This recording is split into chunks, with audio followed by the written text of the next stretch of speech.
ngabe yini ekumele ibonakale kuwena ewufakazi noma uyayiveza ewufakazi bokuthi usindisiwe umntwana kaNkulunkulu. Ngabe yini ongayiveza eyinkomba nengabonakala nesiqiniseko sayo nawe qobo lwakho ongayibonela isikuko ubone lo muntu inhliziyo yakho ingqondo yakho nokukhulayo uzuyena mayelana nesindiso yakho ngempela ukusindiswa kwakho nesindiso yakho ubufakazi bokuthi usensindisweni yeqiniso nesindiso yangempela. Umpostoli Johane ubhala lencwadi noma leletha nama-letters ubhalela abazalwane abasindisiwe abafana nami nawe.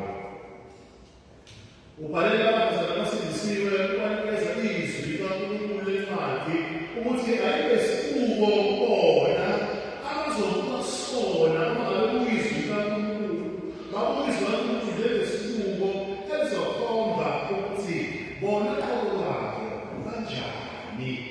wasebenzisa izwi likaNkulunkulu bazobuka izwi likaNkulunkulu bese beyabona ukuthi lento abayihambile abayikholwayo nendlela abayihambayo bese basindisiwe izwi likaNkulunkulu liyafakaza yilokho okuyisibuko ekumele wonke umuntu owumzalwane osindisiwe okholwayo asebenzise ukuyibalaza.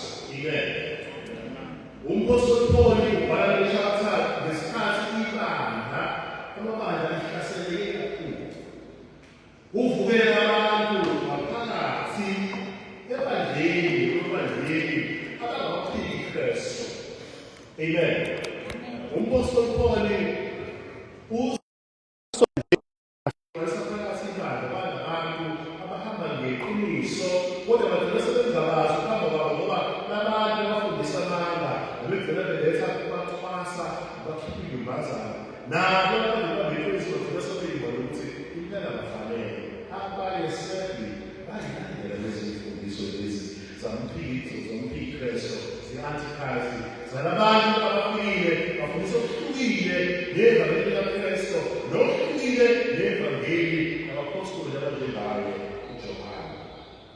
Uthi uJohane uzobona naleyo uJohane chapter 2 verse 19 uthi bahlukile kithi ibo abakithi ngokuba uma bengabakithi bebezohlala nathi kepha basihlamukile ukuze babonakalise ukuthi abasibo abakithi. Ukhuluma ngalabantu abafike babafundisa amanga badala uqhekeko ebandleni ukuthi basihlubukile beza nezimfundiso zamanga ezikhohlisayo nezidukisayo balethe uqhekeko isizathu salokho ngoba vele kwasekuqaleni babengesibona abakithi.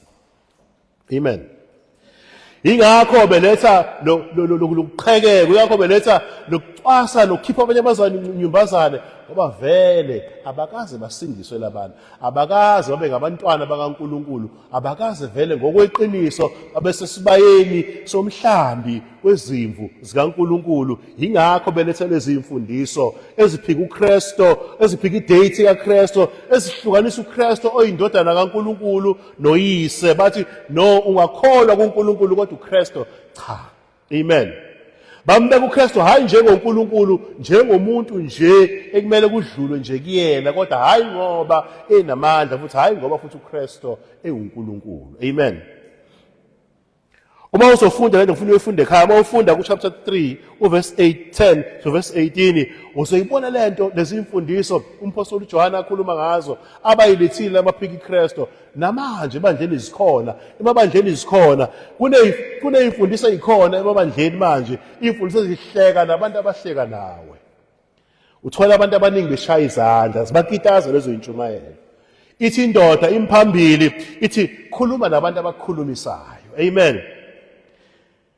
Ithi thanda abantu abakuthandayo. yimfundiso beyifundiswa ilabantu abadukisayo, abafundisa amanga, abaphikisa ubukhosi bukaKristu, abahlukanisa abazalwane, abahlukanisa indodana kaNkulunkulu noyise. Bathi no, wena hleka nabahleka nawe. Angiyakwazi ukubazalwane.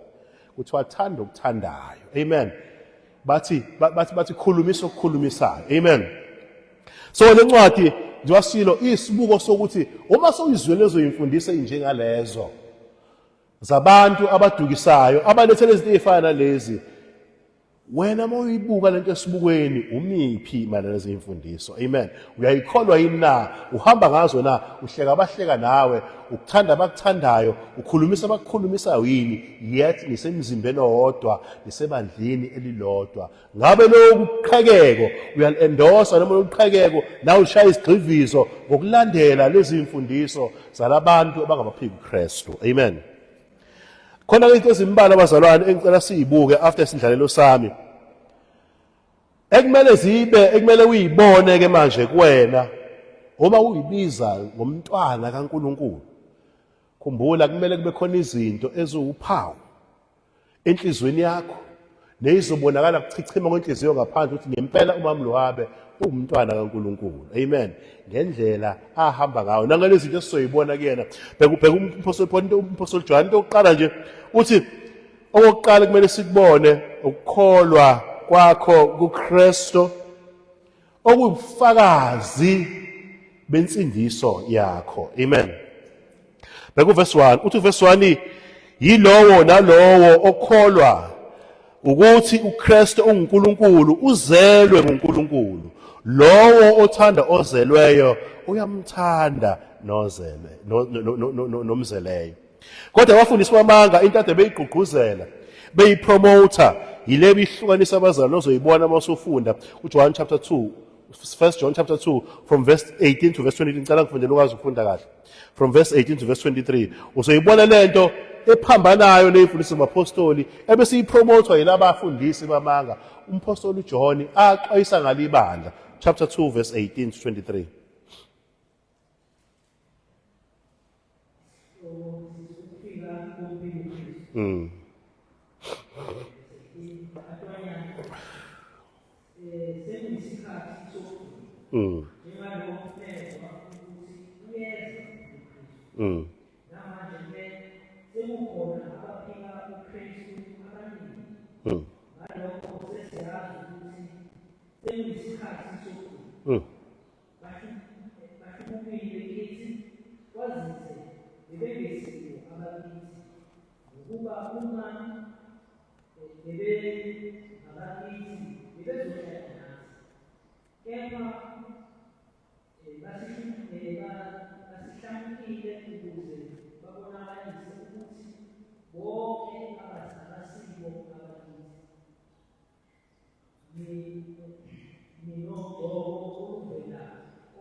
Nazi konke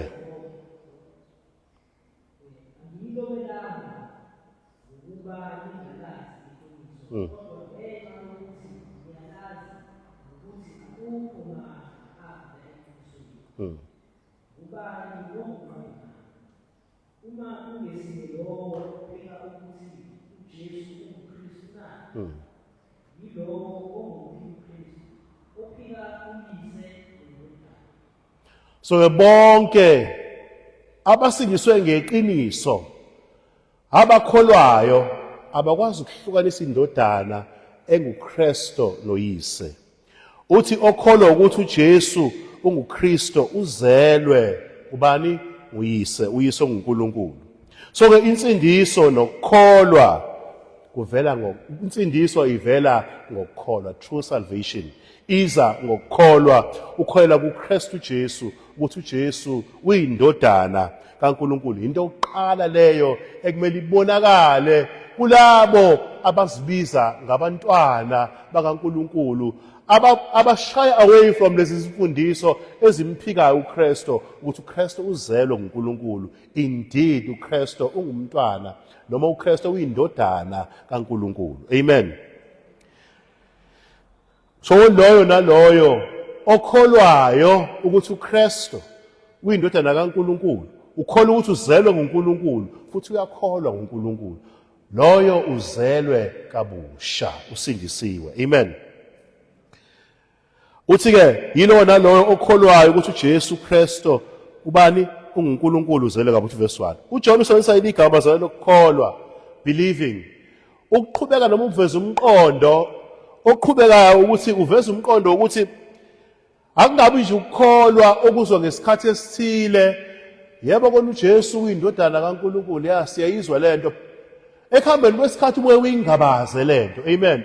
Ngokuzwa ezinye imfundiso ezimphikayo uKristu, ezimbiza ngomprofethi, uJesu wafa abangavuke. But uthi ithi lento mesebenzisa igama lokukholwa, ukukholwa lokubambela kona noma ngabe izimo zithini, noma ngabe khona imfundiso ezinye ezivelayo elivela nabantu eziphikisayo ukuthi uKristu uyindodana kaNkulunkulu futhi uKristu wafa wabuye wavuka. Ithi lento ukukholwa ukuthi uyaqhubeka ubambelele ezimfundisweni eziphilile zeqiniso zikaKristu nabapostoli, awumphiki uKristu. Amen. So lokuqhubeka kwakho ubambelele futhi ukholwe ekutheni uKristu uyindodana kaNkulunkulu, uKristu uzelwe uNkulunkulu. Ilona phawu lolo ekumele wena lokuqala uyibone ngalo ukuthi impela ngisindisiwe ngokweqiniso, ngoba ngibambelele kulesi sifundiso, ngibambelele futhi kulomqondo, ngibambelele kulento yokuthi uKristu uyindodana kaNkulunkulu ngoba uzelwe uNkulunkulu. Angikwazi ukuhlukanisa njengomphiki Kristu, ngihlukanisa uyise nendodana. Angikwazi ukwamukela uNkulunkulu kodwa uJesu ngamamukelanga, ngoba lithi izwi kaNkulunkulu John 14 verse 6 uthi uJesu mina ngiyindlela neqiniso nokuphila, bese sithi akekho yakubaba ngaphandle kwami. Amen. Awukwazi ukubahlukanisa this unity kababa noyise. Le umphiki Kristu la emabandleni uJohana ashumayela kona noma awaxwayisayo ebeyifundiswa. Maningi namhlanje bazalwana amabandla athi siyakholwa thina uNkulunkulu umveli inqange kodwa uKristu cha. Amen. Bathi uKristu uyindoda nje eyazalwa isoni yaphila enyameni, babala izinto zonke ezokungcola ezingekho ezweni kaNkulunkulu ekuthiwa zenziwe uJesu, bamphika uKristu. Amen. Bambelela esifundisweni sabapostoli, bambelela okusho ngomkhosi uJohane la chapter 5 verse 1 ukuthi uKristu uyindodana kaNkulunkulu uzelwe nguNkulunkulu. Amen. Lokubufakazi bokuthi nawe usindisiwe futhi uzelwe kabusha emndenini kaNkulunkulu kanye noKristu. Amen. Kubalulekile kubazalwane bona ukuthi bayikholwe lento yokuthi ukukholwa kuza ngokukholwa kuJesu Kristu kuqala. Amen. Ukuthi uyindodana kaNkulunkulu nensindiso iza kanjalo, ayikho insindiso eza komunye ngaphandle kaKristu. Why sithi ayikho insindiso eza komunye ngaphandle kaKristu? Kumele ukukholwe lokhu bazalwane ukuthi uKristu one izwi kaNkulunkulu from abaprofeti. Liyamprofetha uKristu izayo ukukhuluma ngoKristu engakafiki. Amen. Uyamprofetha uKristu uthi yena uzosusa izono zomhlaba, is going to be called Emmanuel. Angithi uyena umsindisi lokuphela uKristu, akekho omunye. Amen. Akekho sazofika, akekho ukuthi wafika ngaphandle kalo Kristu. Amen. Kubambela kulokhu ukukholwa. Amen. Ngisho bangaletha omunye bangathi uyasindisa, kodwa bambele ekutheni nangu osindisayo ngoba izwi kaNkulunkulu limkhombile ukuthi uyena osindisayo. Amen. Uyena uMesiya owaprofethwa ngabaprofethi. Amen. Uyena futhi yedwa ogcotshiwe waba yindodana kaNkulunkulu. Amen.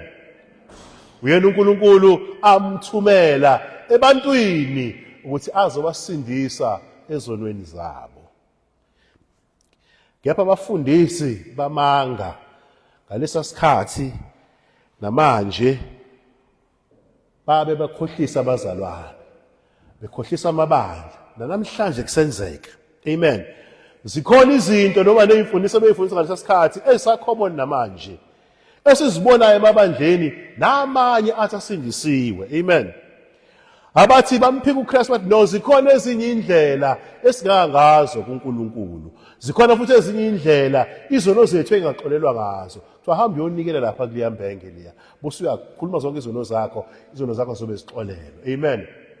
Bathi hlaba leya mbuzi leya, ubeke isandla sakho phezu kwayo, usho zonke izinto eziyizono zakho, zithethelelwe izono zakho. Amen. Bese bekhuluma ngevangeli lemsebenzi. Bathi ukukholwa kumele ukusebenzele, bekhuluma ngomthetho. Amen. Kumele sisokwe ukuze sikhombe ukuthi sisindisiwe, asigcina amasabatha ukuze kubonakale ngempela ukuthi sisindisiwe na. Amen. Bese kusuka nje kubekwa indoda phambi kwakho, kuthiwa le ndoda umprofeti, le ndoda iwumpostoli, noma le ndoda iwuking so and so. Yiyona ndoda lena abazali, noma yilona bandla leli eliyindlela ebheke kuNkulunkulu. Iyamsusa uKristu leyo nto. Amen. Abanye bazokhuluma ngamadlozi bathi no, kulungile kholwe SDF, khonze SDF, kodwa ungayishiyi phela into zoba omkhulu. Sisiyale ekhaya empwephweni, nawe mawubuthakathaka ugcine uyilandela leyo nto leyo, uhambe kanye nabo, utholakale nawe usuguqe phambi kweyimpepho, phambi kweyimbuzi, phambi kweyinkomo, phambi kweyinkukhu bazalwane, uyokhonza lezi zinto lezinkulunkulu eziyihlazo kuyena, ezimnyanyisayo, aqwayisile ngazo ukuthi singatholakali kuzo. Amen. Izinto ezifundiswe umphiki Kristu namhlanje zisekhona. Amen. Uma ngabe ukukhona okuphakathi kwethu oyibambile lezi zinto lezi, yazi ukuthi wena awukholwa ukuthi uKristu uyindodana kaNkulunkulu, awukholwa ukuthi uKristu uzelwe uNkulunkulu, ngoba usafuna ezinye indlela zakho zokuthi uye ngazo kuNkulunkulu. Uyamphika uKristu ukuthi uKristu uyindodana kaNkulunkulu, futhi uyakuphika ukuthi insindiso iza ngoKristu kuphela. Uyakuphika ubukhosi bukaKristu, uyawuphika umsebenzi. Amen. Ekanje sumemezela namhlanje lasenza inkonzo yesidlo, uNkulunkulu awuphelelisile endodaneni yakhe ngesikhathi ife esiphambanweni, uchitheka igazi lakhe. Uyakuphika ukuthi uJesu uyinkosi. Amen. Umpostoli John again uyasiqinisekisa la into afuna siyazi umpostoli John ukuthi wonke umuntu othatha ukholo lwakhe noma ukholo lwakhe, ukukholwa kwakhe, insindiso yakhe mayisindisiwe, kumele kube njalo asindiswe. Amen. Thatha ukholo lwakhe abe siyalibeka phezu kwendodana kaNkulunkulu ogama layo linguJesu Kristu, alibeke phezu kwayo njengomuntu kuphela owumsindisi, ongekho omunye owumsindisi, nayingekho ezinye indlela engakusindisa ngaphandle kwalo Kristu. Amen. Loyo muntu onjalo uzelwe kabusha. Akukho ukuzalwa kabusha ungakholwanga lokhu. Akukho ukusindiswa ungakholwanga uKristu, ukuthi uyena kuphela ongumsindisi, izono zonke zixolelwa ngoKristu. Amen. So abantu abanjalo abantu abangabanqobi. Amen. Abantu abazelwe kabusha bamnqobile umphiki Kristu, ngoba bayikholwa lezi zinto eziza nomphiki Kristu eziphikayo ubukhosi nobuNkulunkulu bukaKristu, nokuthi uKristu uyindodana kaNkulunkulu, nokuthi insindiso, amen, nokuxola kwezono kuza kuphela ngoKristu. Iyona nto kumele ibonakale kubantwana abakaNkulunkulu, bazelwe uNkulunkulu abanjalo. Amen. Lokuzalwa uNkulunkulu noma lokuzalwa kabusha yilokhu umpostoli John akusebenzisile uma ufuna John chapter 3 verse 7, uthi uma ekhuluma noNicodemus uJesu uthi nimelwe ukuzalwa kabusha. Amen. Awukho ukusindiswa mamuluhabe kodwa ungazalwa kabusha. Amen. Awukho ukuzalwa kabusha futhi ungakholwanga uKristu. Uyakholwa uKristu, ukholwa imisebenzi wakhe awenzile uNkulunkulu ngaye ewufeza esiphambanweni, bese kuba ukusindiswa kuwena, bese uzalwa kabusha. Amen. Lokukholwa kwakho okukholwayo uqhubeka ubambele kona, ngoba wena usele umuntu omdala, uyisidalwa esisha ngoKristu, uzelwe kabusha, unobudlelwano obusha obuhle noNkulunkulu ngoKristu. Yingakho uqhubeka ubambelela kona, ngoba insindiso yakho, isekelo sayo, ukholelwa nguKristu, uyaqhubeka ukholelwa nguKristu, ukholelwa umsebenzi uNkulunkulu awenzile ngayo esiphambanweni, ubambelela kona no matter what. Amen. Yibona ubufakazi ke lobo buzobonakala kuwena. Bakubuka esibukweni uyibuka esibukweni wena noma wabona ngaphandle ukuthi cha ubhuti uSiphe uyakholwa uKristu noma kuphumula imini lakhe mawumbuza yini oyikholwa ngoKristu. Ngiyakholwa ukuthi uKristu uzelwe nguNkulunkulu, uKristu uyindodana kaNkulunkulu. Ngiyakholwa ukuthi uKristu ukuthi uyena kuphela ongumsindisi, uyena futhi kuphela owathunyelwe uNkulunkulu ukuthi azosindisa abantu ezonweni zabo. Uyena kuphela oyindlela neqiniso ebheke kuNkulunkulu, akekho munye.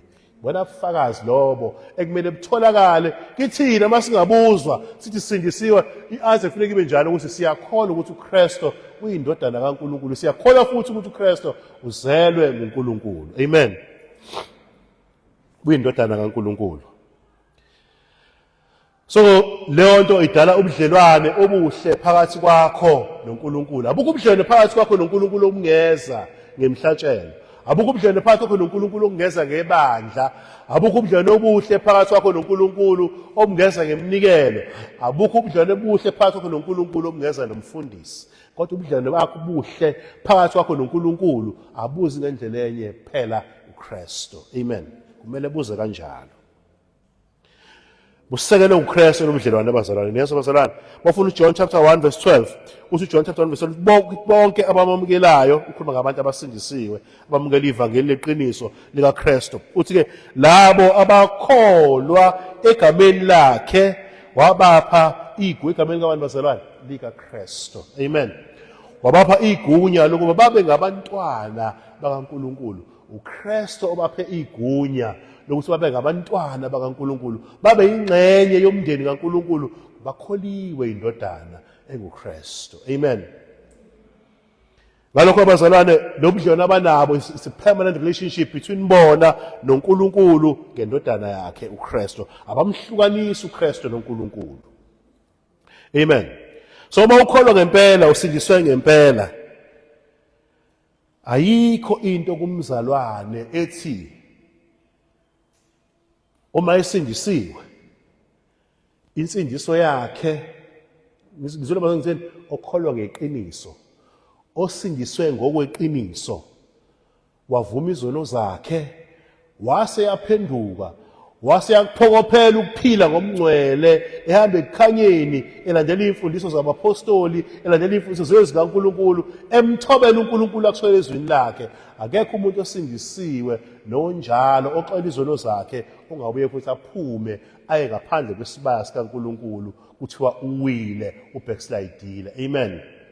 Cela sokufuna incwadi kaHebrews chapter 6 verse 4 to 6. Uzoyibona lento ukuthi akukho ukuthi umuntu esesindisiwe, esekholiwe ukuthi uKristu uyindodana kaNkulunkulu, wakholwa ukuthi uKristu uzelwe nguNkulunkulu, bese kuthiwa lo mzalwane usewile wabuyela ezweni. Usuke engazange asindiswe lo mzalwane. Amen. Ngoba incwadi yamaHebrew chapter 6 verse 4 to 6 uyayichaza kabanzi, ngicela ungifundele. Verse 4.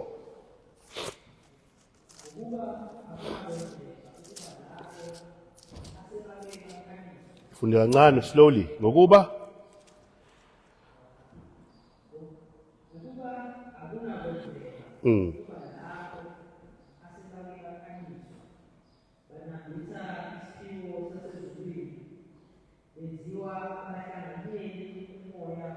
imali lapho nje. Uthi ngokuba akunakwenzeka ukuba labo asebeke bakhanyiswa, labo aseke balazi iqiniso. Amen.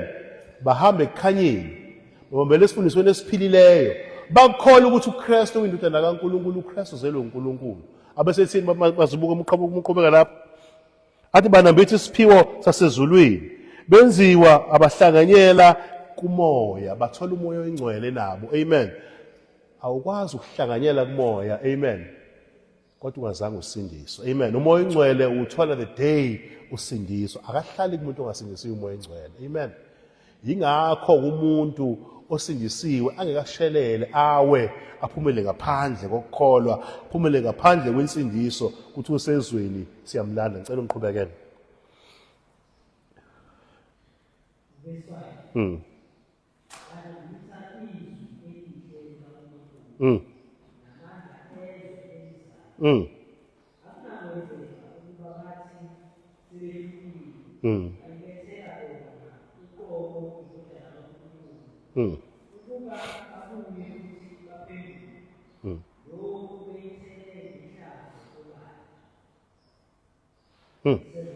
Yesena ugcina verse 6.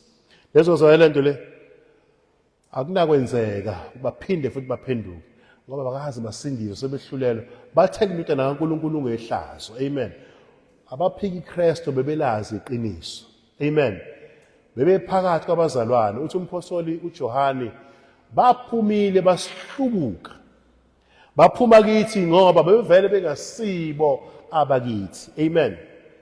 Abakwazi abantu abanjalo sebephumile ngoba babevele bengasindisiwe. Amen. Bahlubuka baphuma ebandleni, baphuma ekukholweni. Amen.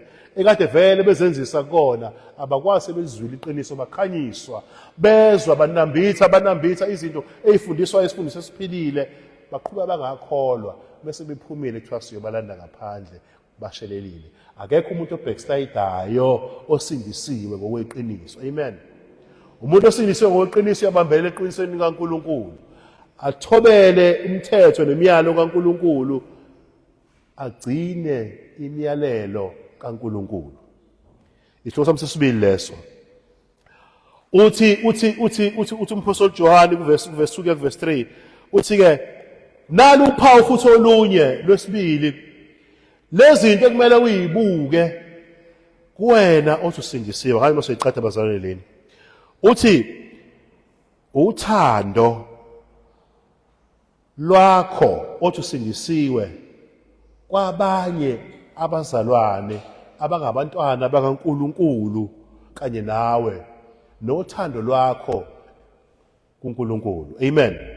Uthi verse 2 uthi ngalokho siyazi ukuthi siyabathanda abantwana bakaNkulunkulu nxa sithanda uNkulunkulu senza imiyalo yakhe ngokuba ukuthanda uNkulunkulu ilokhu kuba sigcina imiyalo yakhe futhi imiyalo yakhe kayinzima. Amen.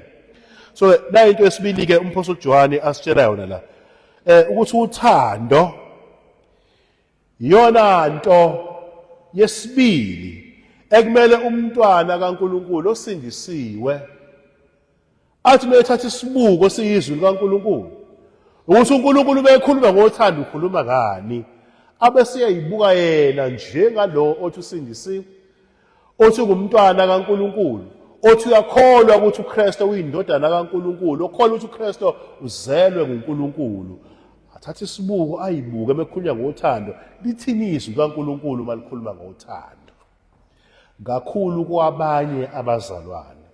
Angikhulumi ngabazalwane ukhonzana be-SDF, ngikhuluma ngomuntu owumzalwane, umuntu ofaka i-name tag efanayo nawe kaKristu oxola izono zakhe njengawe ophendukile njengawe. Makhulunywa ngothando likhuluma nomuntu onjani lithini izwi kaNkulunkulu uma libuka lisibuko kuwena uma likhuluma ngothando. Amen. Abakholwa nje labantu uNkulunkulu abakholwa futhi kuphela uKristu kodwa banenhlanganyelo nabanye abazibiza ngabantwana bakaNkulunkulu. Inhlanganyelo yabo is based othandweni olushiwo yizwi likaNkulunkulu nendlela ekumele baziphathe ngayo bona njengabantwana bakaNkulunkulu bephatha futhi nabanye abayibiza ngabantwana bakaNkulunkulu nabo izono zabo ezixolelwe njengabo. Amen. Lento uzoyibona uJohn futhi uyakhuluma ngayo 1 John chapter 3. Uzoyifunda ekhaya kodwa uma siwafunda bazalwane chapter 3 uverse 10. Uthi verse 10 ngakho ke bayabonakala abangabantwana nayo into bazalwane uthi bayabonakala abantu abangabantwana bakaNkulunkulu nabangabantwana bakaSathane.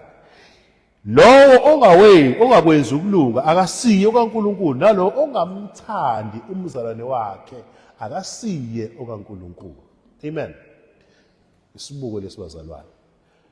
And this is very drastic because umpostoli John lana simazi ngompostoli ethi umpostoli njani ubhala ngothando. Kodwa buka into ayibhala la ku chapter 3 verse 10. Uthi ngakho ke bayabonakala abangabantwana bakaNkulunkulu nabangabantwana bakaSathane. Amen. Bese ke lowo ongakwenzi ukulunga akasiye okaNkulunkulu nalowo ongamthandi umzalwane wakhe. Bese verse 11 yilo umyalo enawuzwayo nina kubapostoli nakuKristu. Amen. Kwasekuqaleni wokuthi sithandane. abasithi verse 17 kepha uma umuntu enengcebo yezwe abesebona umzalwane wakhe eswele engamenzi kuyena na. Sizophuma manje sigoduke, amen. Kodwa la phakathi kwethu kunabazane esaziyo ukuthi baswele, amen, ngey'ndlela ezahlukahlukene. Kodwa abanye bethu bazophuma bawuvula amafoni abo baphoste ukudla okubizayo abakudlayo, amen. Sophuma manje ebazane sibe sazi ukhaya lo mzalwane kodwa unayo imali esebhenki ongalekelela lo mzalwane ngayo ukuthi athole ukuthi asizakale enkingeni yakhe, amen. Ngoba lithini njengawe ulethani bazalwane, uletha the best, amen. Nawe into ezoyithanda futhi ezokuthokozisa umlethela yona, amen. Uthando lukaNkulunkulu lunjalo. Uthi umpostoli Johane, kepha uma umuntu enengcebo yesu bese ebona umzalwane wakhe eswele engamenzeli isihawu nothando lukaNkulunkulu lungahlala kanjani kuyena na, amen. Asithi masigoduka namhlanje soma lapho namhlanje nentshumayelo soqhubeka next week, amen. Kepha na into engikuphathisa yona, leli izwi likaNkulunkulu umpostoli uJohane alibhalela abazalwane abanjengami nawe isibuko lesi ekumele sizibuke ngaso thina. Amagama okugcina umpostoli Johane awashoyo noma esivala ngawo namhlanje ilawo athi kepha umuntu enengcebo yezwe, umuntu enengcebo yezwe bese ebona umzalwane wakhe eswele engamenzeli isihawu, uthando lukaNkulunkulu lungahlala kanjani kuyena na? Ungamthanda kanjani uNkulunkulu ongamazi, wazi umbone kodwa uhlele ukuthanda umzalwane ophambi kwakho, olethwe uNkulunkulu ngesidingo ukuthi umlekelele, umsiza, kodwa uyigodla ingcebo yezwe. Isizathu salokho bakwenza lokho is because ufuza ubaba wakho vele usathane awusindisiwe. Let us pray. Asikhuleke siqhubeka next week bazalwane. Leshawa isikhathi